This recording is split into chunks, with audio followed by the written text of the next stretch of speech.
Broadcasting from Silicon Valley, California, this is Conversations with Jenny Lynn.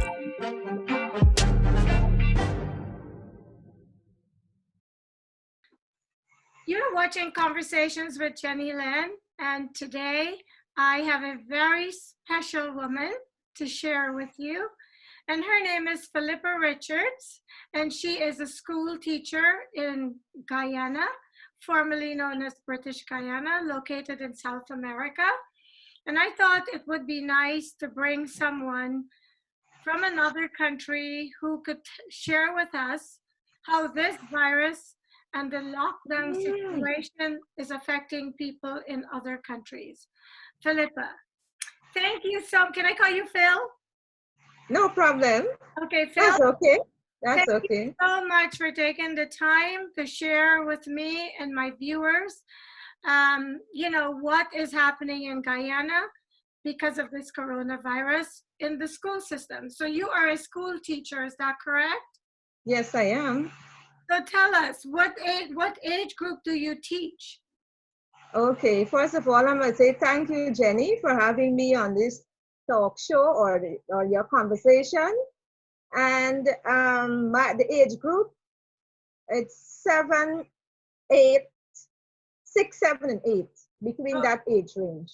Okay, so I know that most of my viewers are in North America, and in Guyana, the school system is structured slightly different. So maybe we can talk a little bit about that so people have an idea of what that age range is in relation to classroom structure. So in the US, the kids go to school until a certain age, and then they go to what they call middle school. And I know in Guyana, we don't have middle school because I'm originally from Guyana. So tell us what happens with a child from the time they enter the school system in Guyana. Okay, the child goes to school from the age of 3, 9, and then that is the nursery, or we had it was formerly kindergarten, but now it's nursery, and they spend 2 years there. And then they go off to the primary, which is grade 1. Then you have grade 1, 2, 3, 4, 5, 6. And then an examination is written. And then they off to the secondary school, where they spend another 5 to 6 years. And that is the end of their education, primary and secondary education. So the examination that they take when they go from the primary system is a qualification to enter into the secondary, or what we call high school, right? Yes, yes. And if a child does not pass that examination, what happens?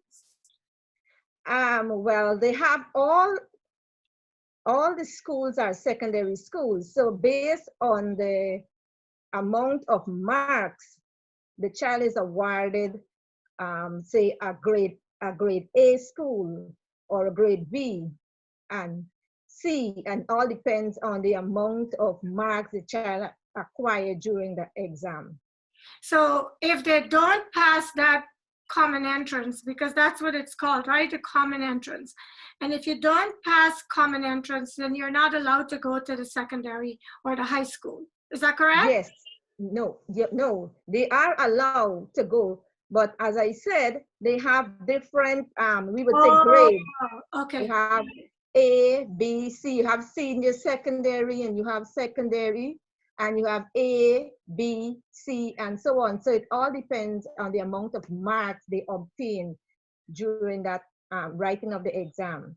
So everyone gets to go to high school? Yes, everyone. Because I remember when I was growing up, if you didn't pass the common entrance, you couldn't get into high school. I'm glad that's changed.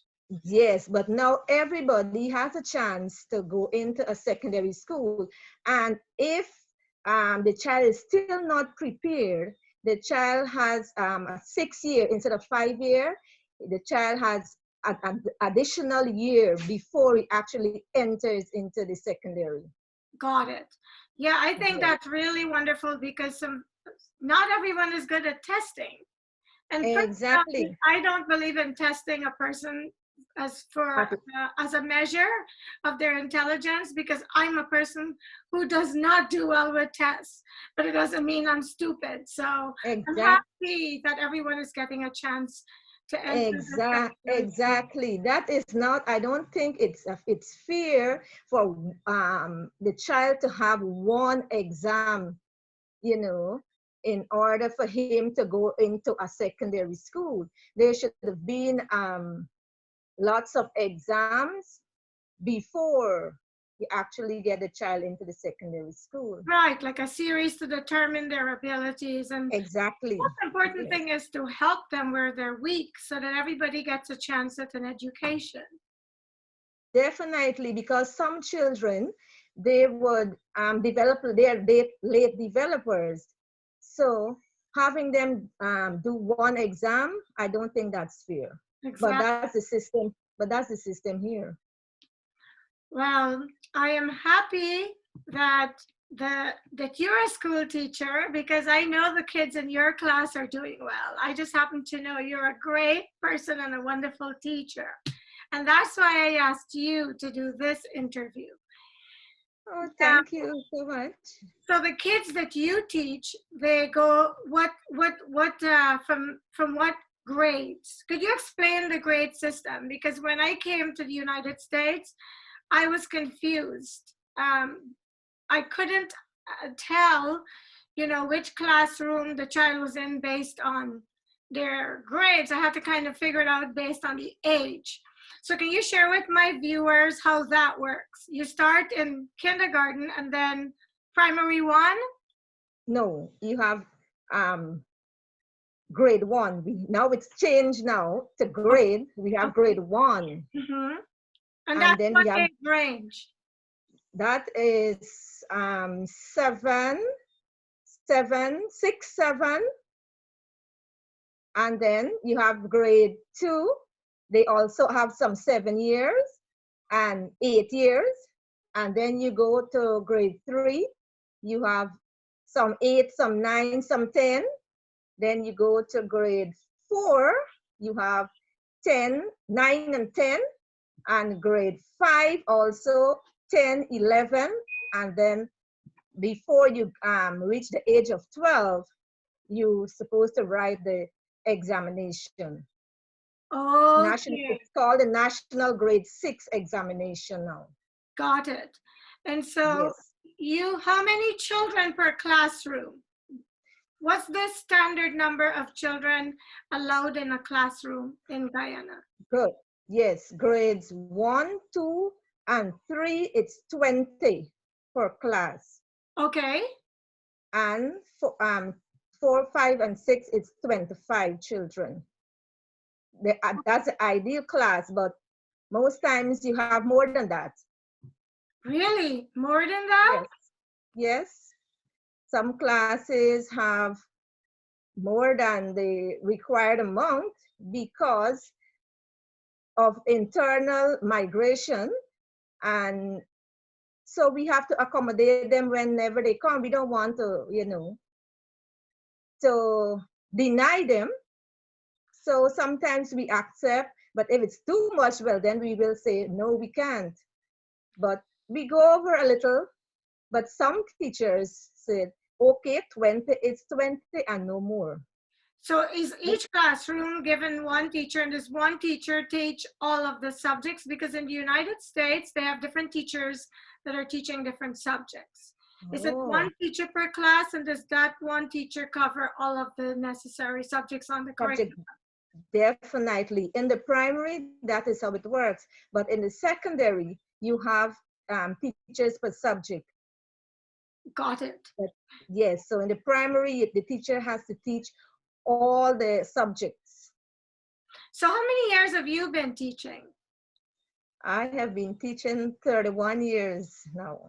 You don't even look 31. Did you start teaching at 1 year old?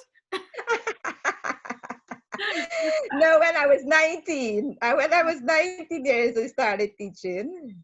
And how many of the schools you've taught in have been private, and how many have been the public school system? Or have you been in the same school?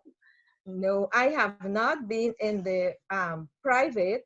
I am only in the public from 1989, and I have taught in one, two, three schools. Mhm. So now let's get to the hot topic. Let's talk about the famous wise guy running the world, Mr. Corona. Yes. I suspect the Okay. schools in Guyana are also on lockdown. Yes, we had to close 3 weeks prior to the normal Easter holiday. Our holidays would have started from the third of April, Okay. but we closed 3 weeks prior to that because of the virus. So we are into our Easter holiday this week and next week. We're hoping to reopen on the 20th of April, but from all indication, it seems as though we will not be able to do so. But we're just hoping.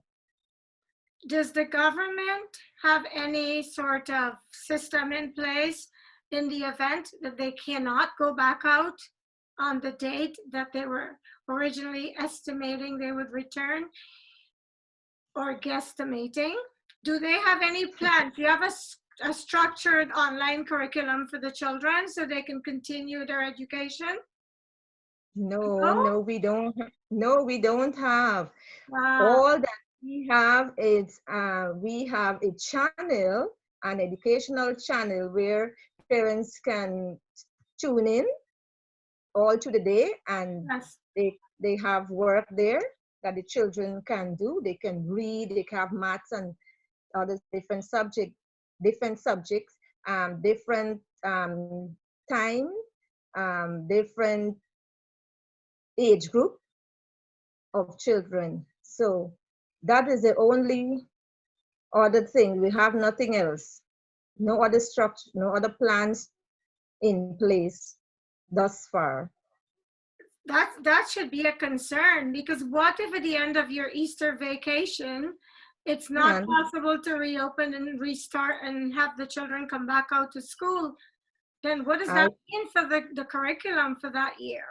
yes, because it ended so abruptly that we hadn't no exams for the end of this the second term. So we all the exams are held back or pushed back, and I don't know what they have in place, what system is there in place, if the exams will be late scheduled for later down. I just don't know. We just don't know what's going to happen. Oh no. So are the teachers, so you're officially on vacation now? Yes, You're yes, on we Easter are. vacation. Yes, we are on Easter vacation Has this week or next week.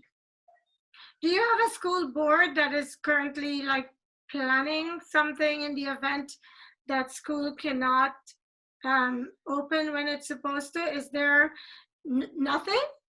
No, we don't have a school board. We just have the ministry. Some secondary schools are run by boards, but the primary, no, we don't have a board. So we wait on instructions from the ministry. So at this time, all that they're doing, they are cleaning and fumigating the building in preparation for the reopening. But apart from that, we haven't heard anything as yet. Before you shut down, did you have any cases of corona in your school that you know of? No, no, we haven't. Do It you know was what the just, number in Guyana of contamination is today? Do you know? we have 145 cases.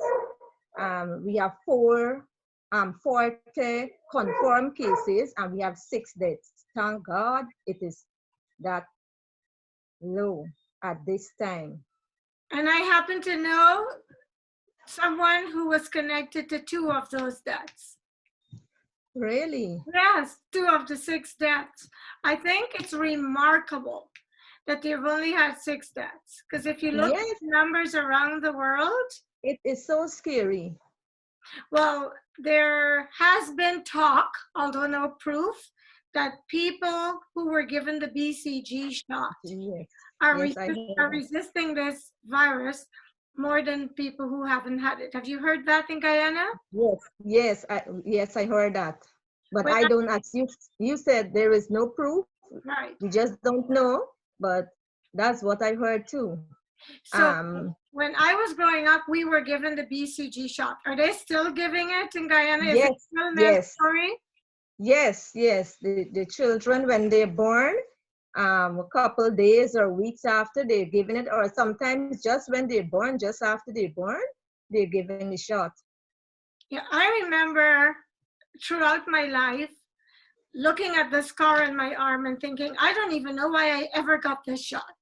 I'm serious. And I Yeah. have been employed by various companies since I've been living in the United States, and they always send you for a TB test. And I used to resent the fact that I had it because it always gives a false positive. Because whatever they use here to test for it, if you've had BCG, it makes you appear to have the malaria. So Oh, okay. I used to hate that I got it because I had a scar and it always made me positive when I was tested. And now I'm Yeah. thinking, thank God I have. It was for a good. Because even though they don't have any evidence to support that it is boosting or Yes, helping your immune system to fight this virus if you get it, if you look at the statistics, the countries that the people generally were given the BCG shot don't seem to have as many contaminations and as oh, many fatalities. So it makes you yeah. wonder if it's true. If that is so true, yes, yes, Because at first we heard that the virus was not surviving in hot countries, but I yes. interviewed someone a few weeks ago in Trinidad, and he told me they were in Florida, which was as hot as Trinidad. And they had many deaths and many cases. Yes, yes. So Okay. the only thing that was different is the fact that we have the BCG shot. Okay. And I'm Okay. really glad because I know that the healthcare system in Guyana is not the best. It's not equipped to deal with that. I am so Exactly. worried. I am so worried about that. We are not prepared in no way at all. Only 145 persons were tested, and we don't know the true cases because Guyana is so big in all the 10 administrative regions. So we just don't know the correct amount, only what is being tested here in Georgetown. That is all we know. But what happens to those persons who died out of Georgetown in the other regions? We don't know if those cases are coronavirus cases. And I guess there's no way to tell. Exactly. So it's very possible you've had more deaths, just not been recorded. Probably, yes. It's very difficult to test. Could you imagine? I live in the United States and I haven't been tested. Everyone can't be tested. I think they're only testing people who are having the symptoms Symptoms, that yes. resemble symptoms of the corona. But I don't know how I can't imagine any country having the ability to test To every single test. person. Yes, yes, Because it's that so is really difficult. unprecedented and it came out of nowhere. I mean, we heard it was happening in China, but I don't think anyone imagined it would be and have the same impact in their country. Exactly. No one was prepared for this. So as a school teacher, are you concerned about your students? Definitely, definitely we're concerned. And you know, in Guyana here, persons are not adhering to social distancing and probably the hygiene, because you would find, if you look out on the street, you would find the young boys congregating, they're playing football, people going around as normal. You would find one and two persons wearing the mask, and that is another problem. We don't even have the masks. We don't even have, you don't have it in the stores. People are making masks just to, when they have to go out. Some persons are making it just to when they go out, and when they have to go like to the supermarkets and so on. But apart from that, persons are just going about their business as usual. Do you think everybody knows? Because some people don't have television sets. I mean, how does the word get around in Guyana? What's the most common medium for getting news out there?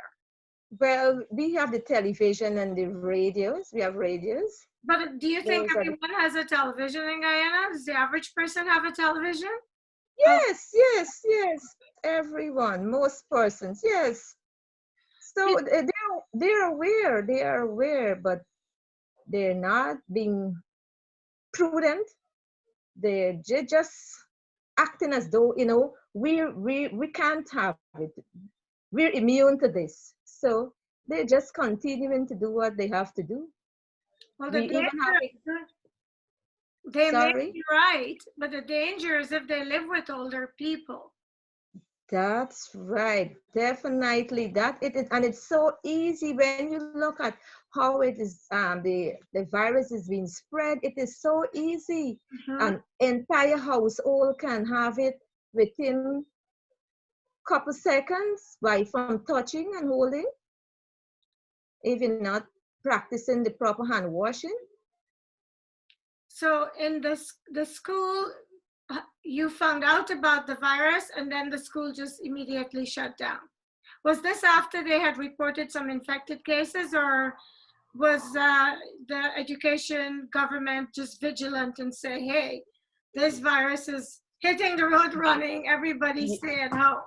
Yes, it was before, because the first death we had was after school closed. The first imported case that we had, it was a woman from who came back from the United States, and she was the first person. So school was already closed at that time. Well, maybe you can think of some ways to help your kids. Or is everyone, but they're so young, your children are so young, you can't send them emails. Exactly, and then not all the pupils will have access to the internet. That's another thing. They may have a cell phone very well, but the internet access is not there.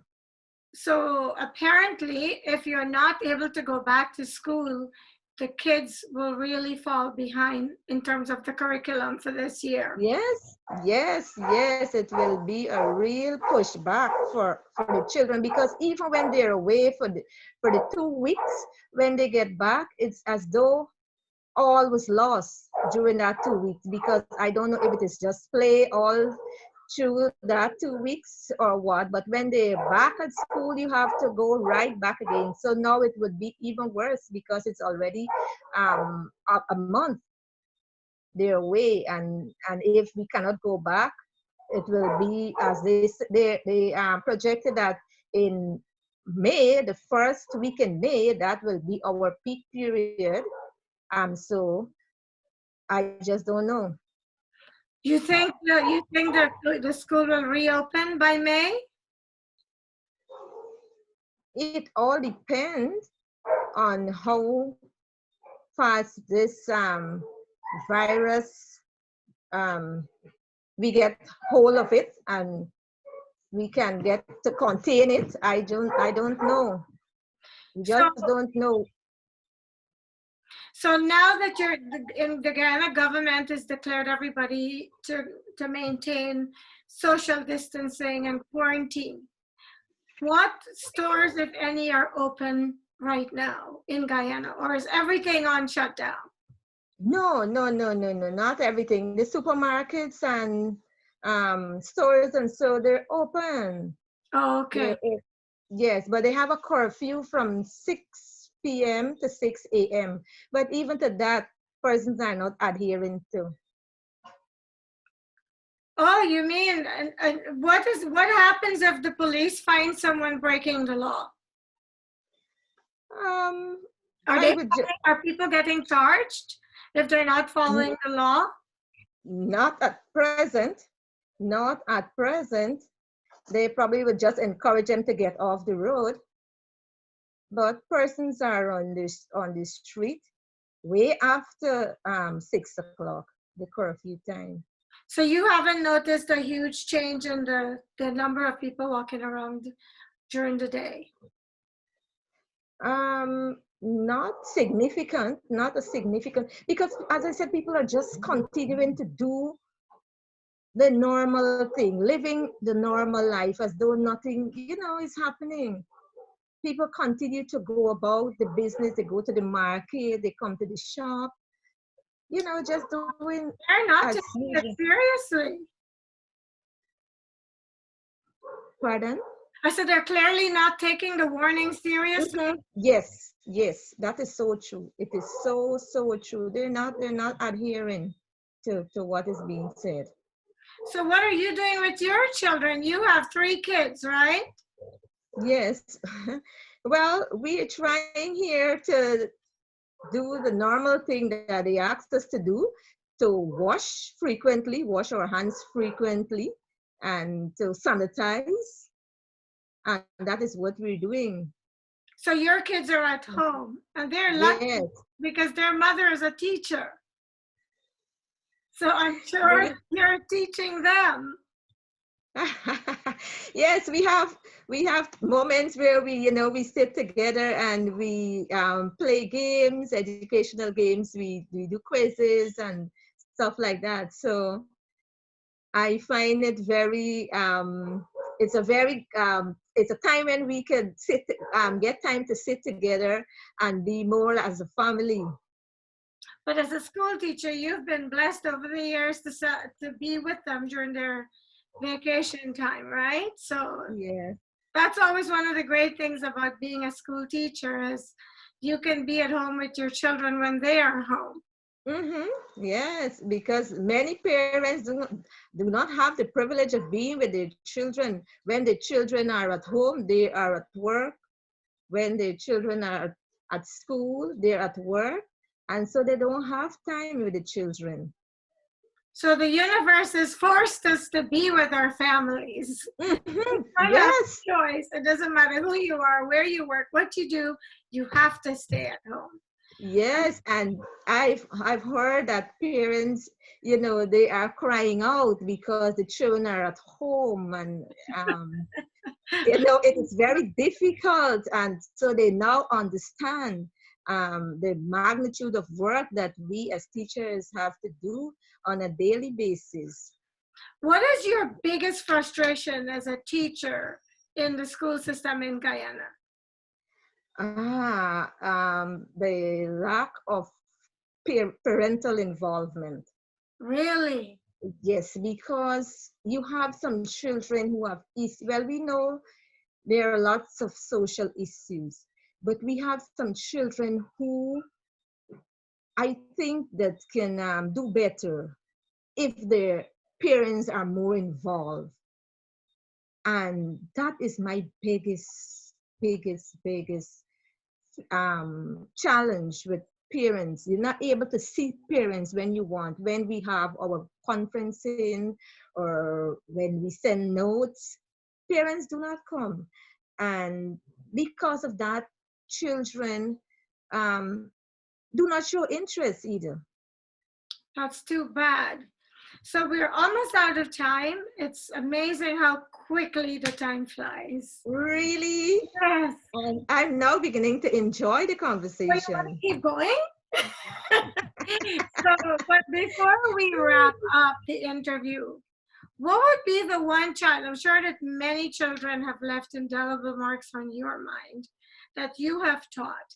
But what is the one child that you always feel, I am so glad I got to play a part in this child's life? And you don't need to name them, but why? Okay. Well, I have had quite a few. Okay.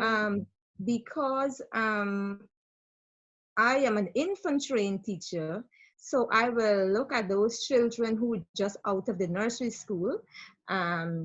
and they're supposed to know certain basic things. So when they get to me, they do not know the alphabet, they do not know songs, and they cannot write.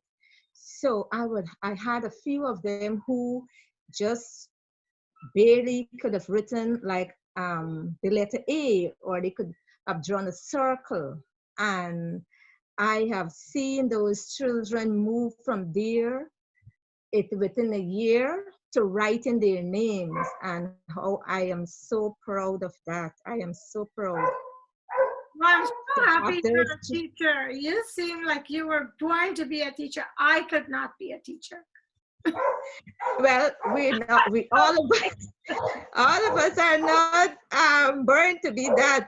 You have to have a gift to be a teacher. Not everybody can be a teacher. Yes, absolutely. And God, I applaud teachers and doctors and nurses and everyone who works in a people service business, because especially in this day and age, you have to have so much patience.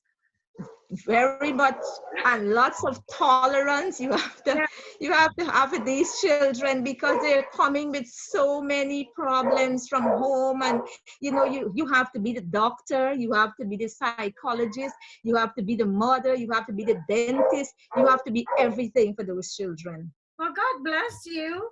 And I think that when I was asked once who was the most influential person in my life, and it was one of my teachers. And I'm blessed that that teacher is, even though not living in the United States, I'm still in touch with him. And so I think teachers play a huge role in setting a foundation in a child's life. Because Definitely. as much as I love that teacher, I've had a couple of teachers who also I felt really hurt me. Not physically, but yes, emotionally. Mm-hmm. And so Yeah. when you have a teacher like you who has an innate desire to see the best, see that child make the best of their lives.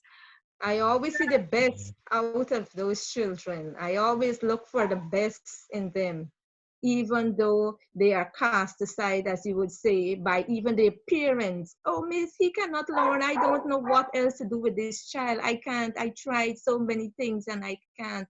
I don't know what to do. So if the parents do not know what to do, well, then I have to know what to do.